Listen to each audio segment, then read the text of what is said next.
The glass doors of Graytech Industries opened at exactly 6 a.m. every morning. Sunlight bounced off the tall windows, and people in sharp suits walked in with fast steps and louder voices. They carried coffee in one hand and phones in the other. They didn't smile. They didn't say hello, but Miss Eleanor was already inside. She had arrived at 5 a.m., like she always did, wearing her old gray janitor uniform and black shoes that had lost their shine long ago. Her back was a little bent now, and her steps were slow. But her eyes, sharp and full of memory, noticed everything. She pushed her cleaning cart quietly across the shiny marble floor. No one looked at her. No one ever did. Did she come with the building?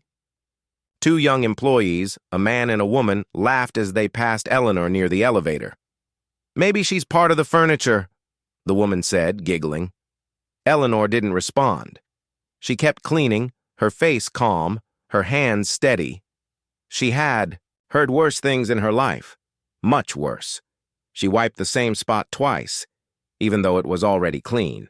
Then she looked at the floor for a moment, not because she was tired, but because she was thinking. They didn't know who she was. They had no idea. The dropped file at 7:15 a.m. The elevator opened, and a nervous intern rushed out. She was holding a file so thick it looked like it might burst open. Papers were sticking out from the sides. Her name badge read, "Lisa, intern." She didn't see Eleanor at first. She was too busy looking at her phone. Then it happened. The file slipped from Lisa's hands. Papers flew everywhere across the clean floor. "Oh no, oh no," Lisa said, bending down to gather the papers. Eleanor slowly walked over and helped her pick them up one by one. She moved with care, as if each paper mattered. "Thank you," Lisa said, finally noticing the old woman's kind eyes. But Eleanor had already seen something. One paper, only for a second, had caught her attention.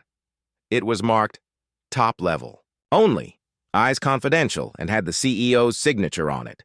It mentioned large money transfers, offshore accounts, and something called Project Silent Exit. Eleanor folded that memory into her mind, the way other people folded clothes. Lisa rushed away without realizing what she had dropped. Eleanor kept one small paper hidden in her pocket. The locker down in the basement, past the cold gray staircases, and long pipes was the janitor's room. No one came down there except Eleanor. The room was small, with a chair, a table, and an old metal locker. Inside the locker were two things: a black and white photo of Eleanor from 30 years ago. She was smiling, wearing a suit, standing next to a man with a proud face. A notebook, full of small, neat handwriting, page after page of notes, names, dates, secrets. Eleanor opened the locker and gently placed the paper she had found between the pages of her notebook. She touched the photo. "That's where it all began," she whispered. Flashback. A different Eleanor. 30 years ago, Eleanor was not a janitor. She was a co-founder of Graytech. She had helped build it from nothing. The man beside her in the photo was Mr. Howard Gray, the original CEO, and her friend. They were young and smart. They had dreams. They worked side by side. But after Mr. Gray died suddenly in a car crash, everything changed. The new board didn't want a black woman at the top. They offered her money to leave. When she said no, they erased her name from the documents. They destroyed the records, and one day she was simply gone. The company moved on. She did not. Why she came back, Eleanor had spent years away. She had no children, no husband, just her books, her memories, and her quiet anger. One day she heard the new CEO on TV, Daniel Pierce. He called himself a self-made leader. He said he built Graytech from the ground up. He never said Mr. Gray's name. He never said Eleanor's. She knew then she had to return, but not in a suit, not as a guest, as a janitor. No one notices a janitor. And that was the point. Back in the present at 8:00 a.m., Eleanor stood by the glass doors again. More people passed her by. A man spilled coffee and didn't say sorry. A woman gave her a dirty look for being in the way. A group of young workers laughed and said, "Why do we still have janitors? Get a robot." Eleanor didn't react. But inside she was planning, watching, listening, waiting. She wasn't here for revenge. She was here for truth, for justice, and maybe to take something back that was stolen from her. The next morning at Graytech Industries began like any other. Elevators opened. Heels clicked. Laughter filled the air. People were too busy to notice an old janitor moving slowly down the hall. But Miss Eleanor was not just cleaning today. She was listening. Her mop bucket rolled quietly across the floor as she passed the second-floor hallway near the executive bathrooms, a place where only the top people went. And then she heard them. Two voices, sharp, arrogant, a dangerous conversation. The door to the executive men's room was slightly open. Inside, two men stood near the mirror, fixing their ties and talking. Eleanor stopped just outside and leaned down to clean a corner. Her back faced them, but her ears were open. "You heard about the CEO's move, right?" the first man said. "Yeah," the second one replied. "That secret exit plan. If the company goes down, he walks away clean. No jail. No blame." The first man laughed. "Smart, huh? He gets rich, we stay silent, and if anyone talks, boom, lawsuit. Or worse." They both laughed again. Eleanor's hands paused on the mop handle. Her heart was beating fast, but her face stayed calm. They kept talking. "Did you hear about that janitor? The old woman? What about her? I think she's always around. Creepy how she just appears. Come on, she's just a cleaner, probably half blind by now." Eleanor slowly stood up and rolled her card away. But inside her mind, their words were burning. Back to the basement. Eleanor returned to her small janitor's room. She opened her locker and took out the black notebook again. Her handwriting was clear and sharp, just like her memory. Overheard two executives, near level 2 bathrooms, confirmed knowledge of CEO's secret plan. Called it Project Silent Exit, said CEO will escape all blame. She added their names. She had read their badges before. She never forgot a name. The small notebook. Her notebook was almost full now. Every page had details. Dates, voices, actions, secrets. She had written in it for months, quietly gathering every whisper, every careless word spoken around just a janitor. She flipped to the front page. There, in bold letters, she had written, "They erased me, but now I write the truth." The elevator surprise, at 3:00 p.m., Eleanor was in the elevator, heading to clean the conference floor. She stood alone with her cart. Then, the door opened, and CEO Daniel Pierce walked in. Tall, polished, cold eyes. He looked at her, just for a second, and then looked away like she didn't exist. But that 1 second, Eleanor noticed something. He looked nervous. His hand was shaking. He was sweating. Even though the air was cool, he was hiding something, and she would find out what. The whisper to herself. That night, when everyone was gone, Eleanor walked through the empty halls of Graytech. The building was silent, lights dimmed, screens off. She stood in the center of the glass lobby, looking at the large painting of the company's founder, Mr. Howard Gray. She whispered, "They lied about me. They stole my work, but they forgot something." She touched the small, gold necklace around her neck, the one Mr. Gray had given her before he died. Inside the locket was a folded piece of paper, old yellow, but still strong. Written on it was one line, "Eleanor, if they betray you, take it back." She smiled, just a little, then walked away, back into the shadows.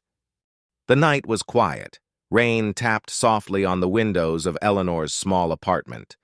The street outside was dark, empty. Inside, the warm yellow light above her kitchen table lit up the walls. Those walls were full of memories, framed photos, old newspaper clippings, certificates. Each one told a story that no one at Graytech remembered anymore, or chose to forget. But Eleanor remembered everything. The wall of truth. There was a photo of her, young and confident, standing beside a tall man with a kind face. Mr. Howard Gray, the founder of Graytech, the man who had believed in her when no one else did. They had started the company together in a garage. She had helped design the first product. She had managed the first team. She had written the company's first business plan, but now, not even her name remained on the official records. They had erased her like a smudge on glass. The sealed letter Eleanor opened an old wooden box from the top of her closet. Inside, it was a sealed envelope with faded ink. On the front, it said, "To Eleanor, open only if they betray you." Signed, Howard Gray. Her fingers trembled as she opened it. For the first time in 30 years, the letter inside was short. "If you're reading this, then I'm gone. And something has gone very wrong. You and I built Graytech with honesty, courage, and vision. But if they push you out, if they turn our dream into greed, then you must take it back. I left you a gift, hidden but real. My last act. I gave you what they can't erase. Power. Trust no one but yourself. Howard." Eleanor stared at the letter, her eyes full of tears. Not sadness, but strength. The file hidden in time. She walked to her bookshelf and pulled out an old binder. Inside was a copy of the original co-founder contract, signed by Howard Gray and Eleanor Jackson. It proved she had legal rights to the company, but no one at Graytech knew it existed. The current CEO had removed all digital traces, but the paper was real, untouchable. She ran her fingers across her name. They had erased her from the company, but they couldn't erase the truth. A flashback, her last day. Her mind drifted back to that awful day. She had walked into a board meeting dressed in her best suit, smiling, but the faces around the table were cold. She was told she was no longer needed. She was too different, too old, too black, too female. They offered her a check, a large one. She ripped it in half. "I don't want your money," she had said. "I want what I built." They had laughed, and just like that, she was gone. Back to the present now, years later, Eleanor was no longer angry. She was focused. She picked up her notebook and wrote, "They took my name, but I still have the contract. I still have the founder's letter. I still have the truth." She circled 3 words. Project Silent Exit. Something big was coming, and she would be ready. The next morning, the sun was hidden behind gray clouds. Eleanor stood outside an old brick building in the quiet part of town. It didn't look like much, just a small bank with faded windows and a dusty sign. But inside waited something powerful. She held the small metal key tightly in her hand. It had stayed hidden for over 30 years. Now it was time to open the past. The boxe kind. Older man at the counter smiled politely. "Safety deposit box number 306? He asked. Eleanor nodded. He led her down a hallway into a quiet room. Metal. Boxes lined the walls. He pulled out the one with the number she'd given him and placed it on the table. Eleanor opened it slowly. Inside was a single USB drive, and under it, a document in a sealed plastic cover. She opened the document. It was a signed transfer letter from Howard Gray. "In the event of my death, I leave 50% of my personal shares in Graytech to co-founder Eleanor Jackson." Her hands shook. This wasn't just a piece of paper. This was power, legal power, and with the USB, she had something more, something she didn't fully understand yet. Back at home, the truth revealed. That night, Eleanor plugged the USB into her old, laptop. A video file appeared, dated just 1 week before Mr. Gray's death. In the video, Howard Gray sat in a chair looking serious. "If you're watching this, Eleanor, then I'm probably gone. I don't trust the people around me anymore. They talk behind my back. They want control. They don't respect what we built.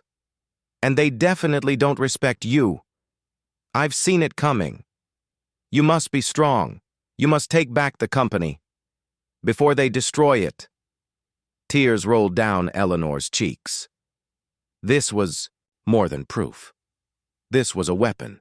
The suspicion grows. The next morning, back at Graytech, things felt tense. People were whispering. The CEO, Daniel Pierce, walked in through the glass doors, surrounded by assistants, speaking fast, holding coffee, barking orders. But he looked worried. He kept checking over his shoulder. Something was bothering him. Eleanor, quiet as ever, pushed her cleaning cart past the front desk. She now had a tiny camera hidden in the flower vase on the receptionist's counter. Another was planted under the CEO's office chair. She had spent weeks setting them up, and today, it paid off. Caught. On camera at 2:17 p.m., inside the CEO's private office, Daniel Pierce made a phone call. He closed the blinds, turned off the lights, but he didn't know he was being recorded. "Listen, we need to push Project Silent Exit forward," he said into the phone. "If the shares drop, I'm out. I've already moved the funds. Offshore, no trace. The others? They won't say anything. If anyone talks, they're out too. I've kept the old woman around to look diverse. She's harmless. A nobody." Eleanor watched the video live from her small screen in the janitor's room. She didn't blink. Her eyes were cold, focused. He had no idea what was coming. A warning comes later that day. As she was wiping the hallway floor, a kind young intern named Lisa quietly approached Eleanor. She whispered, "You didn't hear this from me, but the CEO is asking about you. He said you're around too much. He's suspicious." Eleanor gave a small smile. "Let him wonder," she said softly. Graytech's glass towers stood tall in the city's heart, but inside the walls, something was shifting. The smiles were fake, the handshakes colder, and the CEO, Daniel Pierce, had one goal now: find out who was leaking secrets. The pressure builds it. Started with a surprise meeting.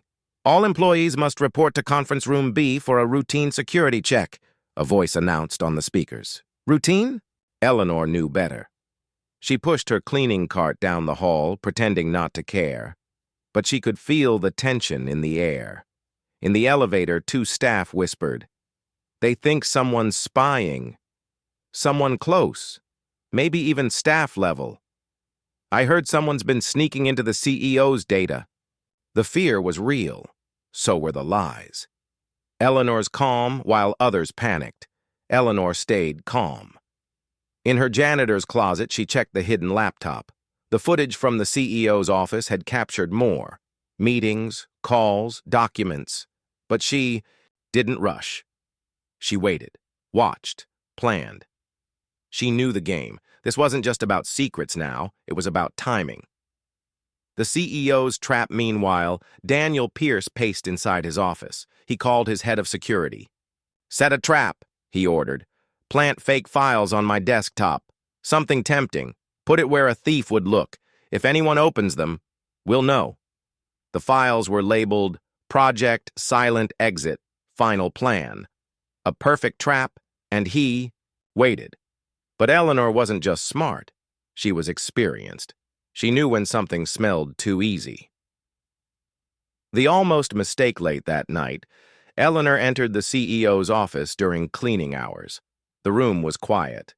The fake file was right there, glowing on the desktop. Her hand hovered over the mouse, but something felt wrong. She saw it. A tiny black dot in the corner of the monitor. A hidden camera. She smiled slightly, then walked away. She wouldn't give him what he wanted. The real leak instead, she uploaded a real leak. One of the secret meeting recordings, where two executives talked about hiding financial data from shareholders. She sent it anonymously to a business news outlet. No name. No trace. Within hours, rumors exploded online. Gray Tech under investigation? Hidden meetings inside tech giant?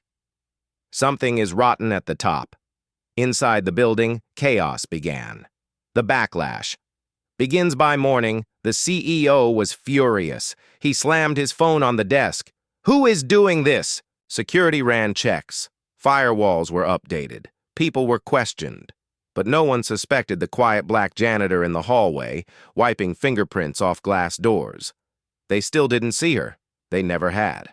The storm had started. Gray Tech was no longer the peaceful company it pretended to be. Whispers turned to fear. Smiles vanished. And at the top, CEO Daniel Pierce was beginning to crack. The mask he wore for the public, confident, charming, powerful, was slipping. And Eleanor? She was ready to pull it off completely. The CEO's meltdown? Inside the boardroom, Daniel slammed his hand on the table. 2 leaks in 1 week. Shareholders are calling. The media is circling. If we don't stop this, we're finished. The executives shifted nervously. One of them spoke. Maybe we should pause Project Silent Exit. No! Daniel shouted. We move faster. We clean house. Then he lowered his voice. I don't care who it is. Fire people, scare them, make them disappear if you have to. Eleanor watched from the corner of the hallway, unseen again. Her heart beat faster. They were desperate now. Desperate people make mistakes. The brave step. That night, Eleanor took a risk, a big one. She called an old friend, Marla, a journalist she hadn't spoken to in years. When Marla answered, her voice shook. Eleanor, I thought you disappeared. I'm still here, Eleanor said softly. And I have a story, but you have to be careful. Marla agreed to meet. They picked a quiet cafe on the edge of the city. No phones, no photos. There, Eleanor handed, over a flash drive. It had video proof of the CEO's phone calls, secret meetings, and illegal plans. If anything happens to me, Eleanor said, release it all. Marla nodded, her eyes wide. This could destroy him, she whispered. Eleanor replied, good. The CEO's panic back at Gray Tech, Daniel Pierce couldn't sleep. He stared at his laptop screen, watching clips from the office cameras. He replayed scenes, slowed them down. Then he paused one frame. There, in the background of a hallway shot, stood Eleanor just for a second, just watching. He leaned closer. Her, he whispered. Couldn't be. But doubt had entered his mind. For the first time, he truly looked at her, not as a cleaner, not as a nobody, but as a threat. A risky invitation. The next day, Eleanor was summoned to the top floor, place she hadn't been in 30 years. When she stepped out of the elevator, the air was colder, the carpet softer, the people silent. She walked into the CEO's office, holding her mop handle like a cane. Daniel looked up from his desk. He smiled, but it was tight. Eleanor, isn't it? You've been here a long time. She nodded. Since before this tower was built, she replied calmly. He leaned forward. I like loyalty. I reward it. You've been very quiet. Eleanor's eyes didn't blink. I listen more than I speak. He stared at her for a long moment. Well, he said, standing, if you ever hear anything strange, let me know. She smiled, kindly. Oh, I always do. And then she walked out, leaving him staring after her. Final scene. The mask truly falls. That evening, Eleanor received a package at home. Inside was a photo of her walking with Marla. No return address. A warning. They were watching now, but they were too late, because on her table, a copy of Howard Gray's signed share transfer lay beside a small box. Inside the box was an ID badge. Old, faded. It read, Eleanor Jackson, co-founder, level 5 clearance. The badge still worked, and tomorrow she was going to use it. The janitor they ignored was about to walk into places they thought she forgot, and the CEO's time was almost up. It was early morning. The sun barely touched the glass towers of Graytech, but Eleanor was already inside, walking with quiet purpose, her old co-founder badge hidden in her coat pocket. Today was not about cleaning. Today was about taking back what was hers, the hidden door. She moved through hallways with confidence now. Every turn, every security camera, every badge scanner, she knew it all. She had helped design this floor back when Graytech was just a dream, and behind a supply closet covered in dust and forgotten signs was an old side door with a fingerprint scanner. She pulled out the badge, pressed her thumb to the scanner. Click. The door opened. Behind it was the founder's vault, a secured room built in the early years. Only 2 people had ever had full access, Howard Gray and Eleanor Jackson, the founder's command center inside. The vault? The air was cold. Old servers blinked slowly. A thick binder sat on a table. Inside were master system passwords, internal control maps, and emergency override codes, all signed by Howard. She plugged her USB into the server. A soft beep. She was in. She now had access to the board of directors' private emails, financial, transactions, internal black budget projects, and more, but most important of all, she could now call an emergency board vote, and with the legal documents from Howard and her 50% co-founder shares, she could challenge the CEO himself. The clock starts. At 2 p.m., Eleanor sent the first email. To Board of Directors. Subject, Emergency Meeting Request. Founder Authority Activation attached. Proof of share ownership. Video evidence. Founders. Letter she signed it. Eleanor Jackson, co-founder, Graytech Systems. The response was immediate. Some board members were shocked, others silent. But one thing was clear. They could no longer ignore her. The CEO's reaction upstairs. Daniel Pierce read the email. He froze. Then he screamed, "Get me legal! Get me security! Now!" He flipped his laptop off the table. How is she still alive in this company? He had spent years erasing her name, hiding records, destroying files, but he had made one mistake. He underestimated her. Marla breaks the news at 5 p.m. that day. Eleanor's journalist friend Marla released her report to the world. Headline, "The Black Janitor Who Built Graytech and Was Erased." Within minutes, it went viral. TV stations called. Stock prices shook, public pressure exploded, and inside Graytech, security guards suddenly began protecting Eleanor, not watching her. Final scene. The elevator ride. That evening, Eleanor stood in the elevator going up to the executive floor. This time, she wasn't carrying a mop. She wore a clean black coat, and around her neck hung the old Level 5 badge, glowing green at the scanner. As the elevator doors opened, staff turned to look. Some gasped. Some looked away in shame. She walked through them without a word, and at the end of the hallway, Daniel Pierce stood waiting, face pale, hands shaking, and Eleanor, calm as ever. The room was silent. All eyes turned to Eleanor as she stepped onto the executive floor. She didn't walk like a janitor anymore. She walked like someone who had returned to finish what she started. At the end of the hallway stood Daniel Pierce, the man who had tried to erase her, humiliate her, and steal her legacy. He forced a tight smile. "Eleanor, I didn't expect this." She looked at him calmly. "That's always been your mistake." The emergency board meeting. Inside the boardroom, the long table was full. The top executives, the investors, the legal team, and at the head, Eleanor sat down, placing 2 items in front of her. The signed transfer of shares from Howard Gray, a USB drive holding every secret she had collected. The room waited. Then she spoke. I built Gray Tech with Howard Gray. I stood beside him when we had nothing but dreams and borrowed tools. I was pushed aside, erased, turned into a background cleaner. But I never stopped watching, and now I'm here to finish what we started. With the truth. She clicked the USB.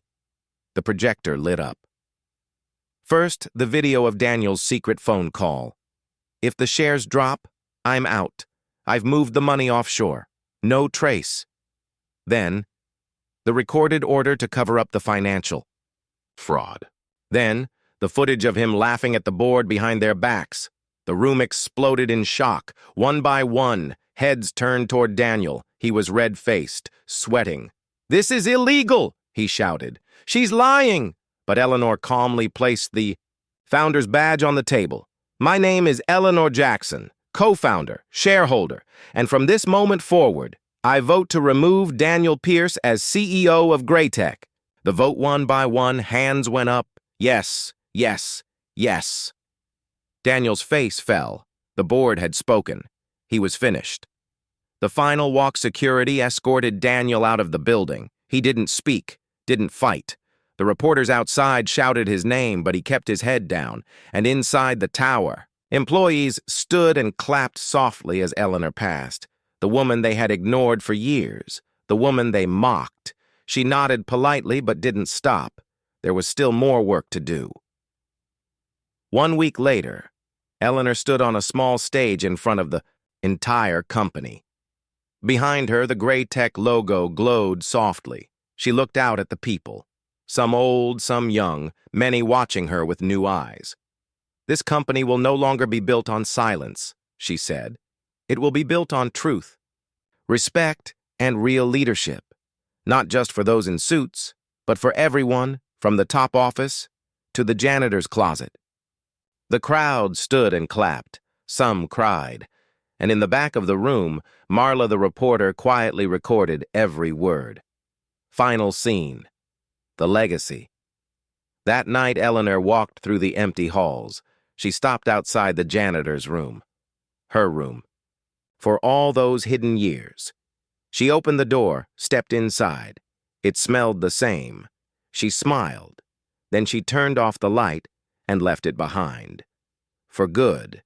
Because Eleanor Jackson, the forgotten black janitor, was now the most powerful woman at Gray Tech, and this time no one would erase her name again.